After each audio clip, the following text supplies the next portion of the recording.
Hey everyone, welcome to this explainer. I am so glad you're here.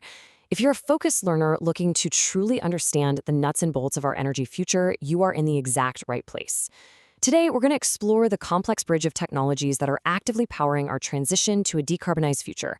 And we aren't just talking about distant, pie-in-the-sky theories here. We're looking at the heavy-duty, real-world machinery that literally keeps our lights on and our economies moving, all while drastically reducing emissions. Okay, let's just look at our roadmap really quickly. We're going to hit the global energy dilemma, look under the hood at how gas turbines work, jump into the combined cycle boost, explore capturing carbon at scale, and wrap the whole thing up with the small nuclear future. It is a fascinating journey from surging power demand straight through to the zero carbon solutions of tomorrow. Let's get right into it. Section 1. The Global Energy Dilemma. Rising demand meets the need to decarbonize. Let's start with the massive, almost contradictory problem we are currently facing globally. I really want you to ask yourself, how do we possibly meet the massive, totally unprecedented energy growth we're seeing today? I mean, our world needs more power than ever before. We're trying so hard to lower our carbon footprint, right? But at the exact same time, our power demands are just skyrocketing. And look, this growth isn't just because there are more people on Earth. We are facing an immense expansion of electrification across the board. We're plugging in entire fleets of EVs, and we're heavily leaning into incredibly power-hungry sectors like artificial intelligence. The grid is literally being pulled in a million directions at once. And here's the tough truth. Renewables are not going to be able to do that alone. Wind and solar are absolutely critical to our future, don't get me wrong, but they simply cannot handle this full-scale baseload demand by themselves. We desperately need technologies that can bridge the gap when renewable generation drops off. Which brings us to Section 2, how gas turbines work, the reliable baseline workhorse. Let's see how these turbines provide that dependable, fast-starting power when the sun isn't shining. Now this is cool. Think about the wild journey of a single molecule through this system. Gas turbines work by turning fuel into available energy. First, air gets sucked into a compressor, which dramatically increases its temperature and pressure. Next, boom, fuel is injected and burned right with that compressed air. That creates massive chemical energy.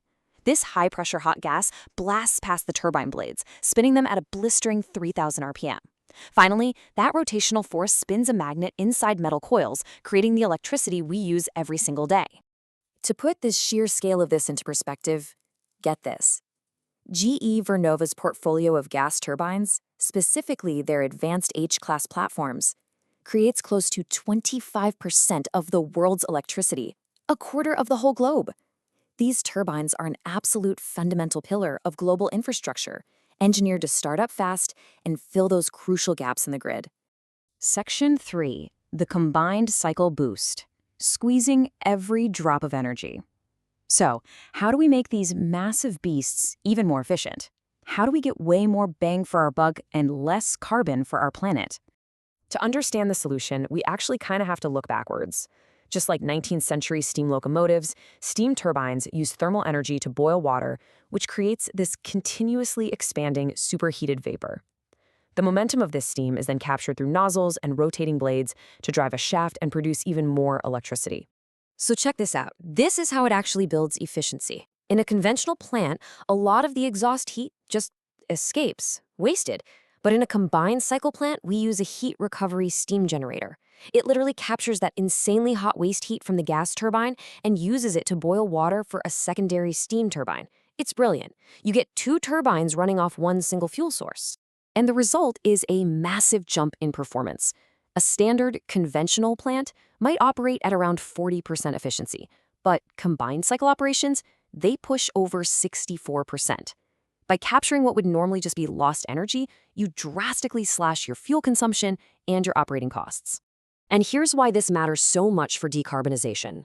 Turbine efficiency directly equals plant efficiency. When you get more useful work out of the turbine through higher temperatures and combined cycles, it mathematically means you are lowering the carbon footprint for every single megawatt you generate. Efficiency is step 1. Section 4. Capturing carbon at scale. Future-proofing gas power. Now we address the heavy-hitting part. How do we neutralize the remaining emissions from these incredibly efficient plants to actually hit net zero? We can already see the blueprint for this. Just look at the NZT power project underway in the UK. They are building the world's first gas-fired power station deeply integrated with carbon capture. By using exhaust gas recirculation, this single plant captures 2 million tons of CO2 a year, all while powering 1 million homes. A real game changer. And the chemistry making this possible is just wild. Using advanced systems like the CANSOLV technology, plants use a safe chemical process to achieve a capture rate of about 95%. 95%. And they don't just hold it. That CO2 is compressed and stored safely way beneath the North Sea, making absolutely sure it cannot re-enter the atmosphere. Plus, we aren't stopping there. These modern gas turbines are entirely future-proofed because they offer incredible fuel flexibility. Actually, right now, they're capable of burning up to 50% blended hydrogen, which is a totally clean-burning fuel. So these plants are proven for today, but perfectly ready for tomorrow's fuel transition. Finally, Section 5, the small nuclear future, the zero-carbon baseload complement. Let's explore the ultimate paradigm shift. If we need massive, stable baseload power without the carbon, we absolutely have to talk about nuclear.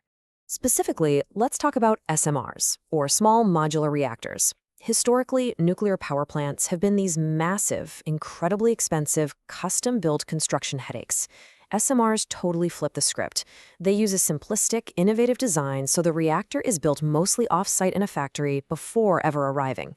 This modular approach means way better quality control, predictable costs, and a much tighter schedule. And this isn't some science fiction pipe dream. It's happening right now. They're currently building the first North American grid-scale SMR, the BWRX-300 in Ontario. And they aren't starting from scratch. This design builds on a proven history of 67 GE reactors deployed globally over decades. It's packaging all that proven safety into a highly deployable solution for the whole world. So, I'll leave you with this final thought. Are these integrated technologies the ultimate blueprint for a net zero world? We know renewables alone can't carry the weight of an AI and EV-driven future. But when you orchestrate the dependable power of advanced gas turbines, the immense efficiency of combined cycle steam, 95% carbon capture, and the zero-carbon baseload of small modular reactors, you create a complex, beautiful concert of engineering. It's a pragmatic, powerful bridge to a sustainable future. Thanks so much for joining me on this explainer. Keep asking the big questions, and I'll see you next time.